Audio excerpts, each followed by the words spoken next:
मेरे प्यारे देशवासियों, आज 30 मई को हम मन की बात कर रहे हैं और संयोग से ये सरकार के 7 साल पूरे होने का भी समय है।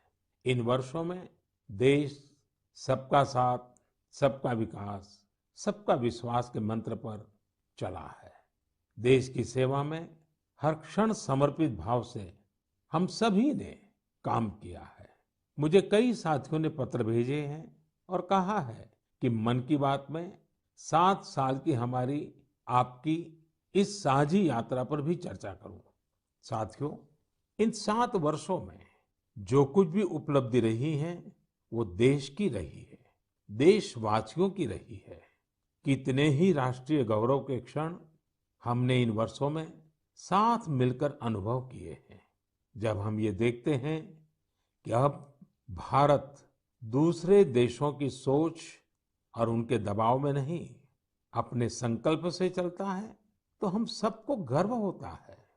जब हम देखते हैं कि अब भारत अपने खिलाफ साजिश करने वालों को मुंहतोड़ जवाब देता है, तो हमारा आत्मविश्वास और बढ़ता है। जब भारत राष्ट्रीय सुरक्षा के मुद्दों पर समझौता नहीं करता, जब हमारी सेनाओं की ताकत बढ़ती है, तो हमें लगता है कि हाँ, हम सही रास्ते पर हैं। साथियों, मुझे कितने ही देशवासियों के संदेश, उनके पत्र देश के कोने-कोने से मिलते हैं। कितने ही लोग देश को धन्यवाद देते हैं कि 70 साल बाद उनके गांव में पहली बार बिजली पहुंची है। उनके बेटे-बेटियां उजाले में, पंखे में बैठ करके पढ़ रहे हैं। कितने ही लोग कहते हैं कि हमारा भी गांव अब पक्की सड़क से शहर से जुड़ गया है। मुझे याद है, एक आदिवासी इलाके से कुछ साथियों ने मुझे संदेश भेजा था कि सड़क बनने के बाद पहली बार उन्हें ऐसा लगा कि वो भी बाकी दुनिया से जुड़ गए हैं। ऐसे ही कहीं कोई बैंक खाता खोलने की खुशी साझा करता है, तो कोई अलग-अलग योजनाओं की मदद से जब नया रोजगार शुरू करता है, तो उस खुशी में मुझे भी आमंत्रित करता है। प्रधानमंत्री आवास योजना के तहत घर मिलने के बाद गृह प्रवेश के आयोजन में कितने ही निमंत्रण मुझे हमारे देशवासियों की ओर से लगातार मिलते रहते हैं। इन 7 सालों में आप सबकी ऐसी करोड़ों खुशियों में मैं शामिल हुआ हूँ।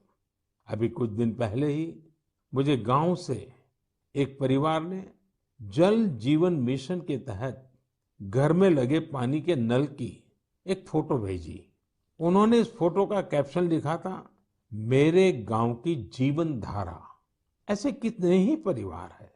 आजादी के बाद 7 दशकों में हमारे देश के केवल 3.5 करोड़ ग्रामीण घरों में ही पानी के कनेक्शन थे, लेकिन पिछले 21 महीनों में ही 4.5 करोड़ घरों को साफ पानी के कनेक्शन दिए गए हैं।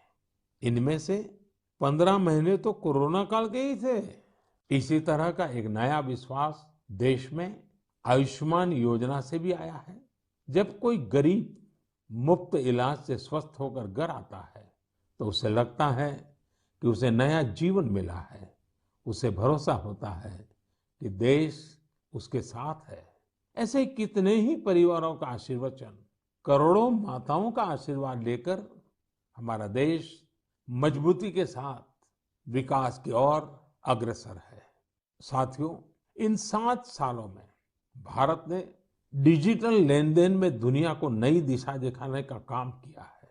आज किसी भी जगह जितनी आसानी से आप चुटकियों में डिजिटल पेमेंट कर देते हैं, वो कोरोना के इस समय में भी बहुत उपयोगी साबित हो रहा है।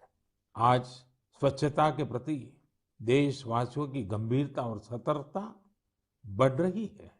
हम रिकॉर्ड सैटेलाइट भी प्रक्षेपित कर रहे हैं और रिकॉर्ड सड़कें भी बना रहे हैं। इन 7 वर्षों में ही देश के अनेकों पुराने विवाद भी पूरी शांति और सौहार्द से सुलझाए गए हैं। पूर्वोत्तर से लेकर कश्मीर तक शांति और विकास का एक नया भरोसा जगा है। साथियों, क्या आपने सोचा है ये सब काम जो दशकों में भी नहीं हो सके, इन 7 सालों में कैसे हुए? ये सब इसलिए संभव हुआ क्योंकि इन 7 सालों में हमने सरकार और जनता से ज्यादा एक देश के रूप में काम किया, एक टीम के रूप में काम किया, टीम इंडिया के रूप में काम किया। हर नागरिक ने देश को आगे बढ़ाने में एकाध कदम आगे बढ़ाने का प्रयास किया है। हाँ, जहां सफलताएं होती हैं, वहां परीक्षाएं भी होती हैं। इन 7 सालों में हमने साथ मिलकर ही कई कठिन परीक्षाएं भी दी है और हर बार हम सभी मजबूत होकर निकले हैं। कोरोना महामारी के रूप में इतनी बड़ी परीक्षा तो लगातार चल रही है। ये तो एक ऐसा संकट है जिसने पूरी दुनिया को परेशान किया है। कितने ही लोगों ने अपनों को खोया है। बड़े बड़े देश भी इसकी तबाही से बच नहीं सके हैं। इस वैश्विक महामारी के बीच भारत सेवा और सहयोग के संकल्प के साथ आगे बढ़ रहा है। हमने पहली वेव में भी पूरे हौसले के साथ लड़ाई लड़ी थी। इस बार भी वायरस के खिलाफ चल रही लड़ाई में भारत विजयी होगा। 2 गज की दूरी, मास्क से जुड़े नियम हो या फिर वैक्सीन, हमें ढिलाई नहीं करनी है। यही हमारी जीत का रास्ता है।